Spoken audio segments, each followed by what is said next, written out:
সকল ভাই বোনেদের জানাই শুভ দুপুরের শুভেচ্ছা। আমি একটি রান্নার রেসিপি তোমাদের সঙ্গে শেয়ার করতে চলেছি। তোমরা দেখতে পাচ্ছ কড়াইয়ের মধ্যে ডিম। তো ডিমের রেসিপি রান্না করছি। তো চলো কীভাবে রান্না করব তোমরা রেসিপিটা দেখতে থাকো।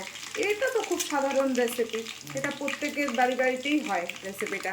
তো যাই হোক, তোমরা দেখতেই পাচ্ছ ডিমের রেসিপি রেডি হচ্ছে আমার। ডিমটা লাল লাল করে ভেজে নিচ্ছি এখন। কিন্তু অনেকজন কী করে ডিম ভেজে আলাদা পাত্রের মধ্যে তুলে নেয়, আমি কিন্তু সেটা করব না। আমি কী করব সেটাই তোমাদেরকে দেখাবো।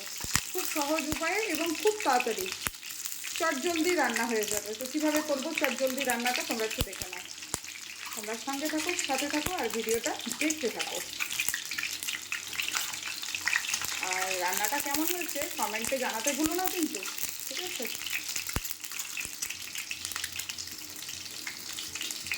তো ডিমটা আমার ভাজা হয়ে গেছে, তোমরা দেখতেই পাচ্ছ অলরেডি ডিম ভাজা আমার রেডি। এখানে আমি দিয়ে দেবো, তোমরা দেখতেই পাচ্ছ এখানে আমার মশলা বাটা আছে। এখানে আছে জিরে, আদা, 2 কোয়া রসুন আর একটা টমেটো, ঠিক আছে? তো এটা পেস্ট করে নিয়েছি আমি মিক্সিতে। এটা এখন আমি এখানে দিয়ে দেবো।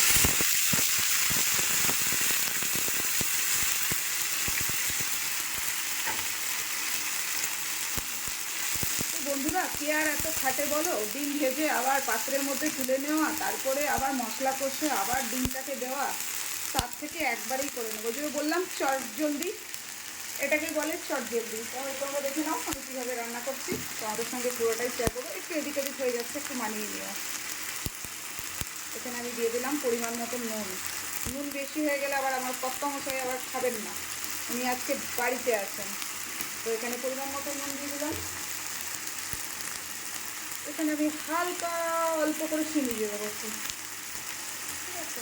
আর দেবো সাথে হলুদ, যেটা না দিলে তো কালারই হবে না আর খেতে স্বাদও হবে না। দুটো জিনিসই রান্না ভালো হয়, সেটা হচ্ছে নুনের স্বাদ আর কালারের দিক থেকে দেখতে গেলে হলুদ। এটা তো মানে দিতেই হবে, না দিলে চলবে না। তো হয়ে গেল আমার ডিমের কারি রেডি। এটা এখন কষাবো। এখানে কিন্তু জল দেবো না এখন আমি। দেখতে থাকো।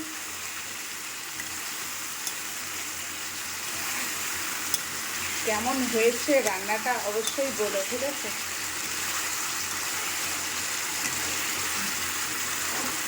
এরকম রান্না করছি আমার বাড়িতে কেউ আসবে না, তোমরা আমি জানি। বলবে দিদিভাই কীরকম করে রান্না করে খাওয়ায়।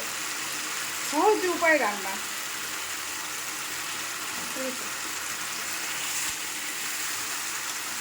আমি কিন্তু টমেটোটা পেস্ট করে দিয়েছি, ঠিক আছে, জিরে আদার সাথে। এটা খেতে কিন্তু খুব সুস্বাদু হবে। কালারটাও দেখো খুব সুন্দর হয়েছে। আমি কিন্তু এর সাথে কাঁচা লঙ্কা দিচ্ছি, আমরা কিন্তু শুকনো লঙ্কা খাই না, ঠিক আছে? কাঁচা লঙ্কা পেস্ট করে দিয়েছি। 3টে মানুষ কতগুলো ডিম হচ্ছে দেখো। এটা কিসের ডিম বলো তো বন্ধুরা? আমরা কিন্তু মুরগির ডিম খাই না। এটা কিসের ডিম তোমাদেরকে বলতে হবে কমেন্ট করে। আমার কর্তামশাই কিন্তু পেছন থেকে খুব টুকছে, ঠিক আছে? দেখো ডিমটা পুরো কষা কষা শুকনো শুকনো হয়ে গেছে। এবার আমি হালকা করে একটু জল দিয়ে দেবো, ঠিক আছে? বেশি জল দেবো না কিন্তু, অল্প করে জল দেবো। জাস্ট একটু মশলার গন্ধটা যাতে যায়, অল্প করে একটু জল দিয়ে দেবো। তো হয়ে গেল আমার ডিমের কারি, তোমরা দেখতেই পাচ্ছ। অল্প করে একটু জল দিয়ে দিলাম। এখন এটা ঢাকা দিয়ে দেবো। গ্যাসটাকে পুরো লো করে দিলাম, দেখতেই পাচ্ছ পুরো লো করে দিলাম, দিয়ে ঢাকা দিয়ে দিলাম। এখন এটা হবে। আর এদিকে হচ্ছে ভাত। তো চলো বন্ধুরা, টাটা, বাই বাই। আর রান্নাটা হলে তোমাদের সঙ্গে শেয়ার করব। দেখতেই পাচ্ছ আমার ডিমের কারি পুরোপুরি রেডি। কেমন হয়েছে অবশ্যই কমেন্টে জানিও কিন্তু। কে কে খাবে চলে এসো। শুভ দুপুরের শুভেচ্ছা রইল আমার প্রাণ প্রিয় ভাই বোনেদের জন্য। আর ডিমের কারির শুভেচ্ছা পাঠিয়ে দিলাম। সবাই জানিয়ে দিও কমেন্টে কেমন হয়েছে। বারবার বলছি একটু জানিয়ে দিও প্লিজ।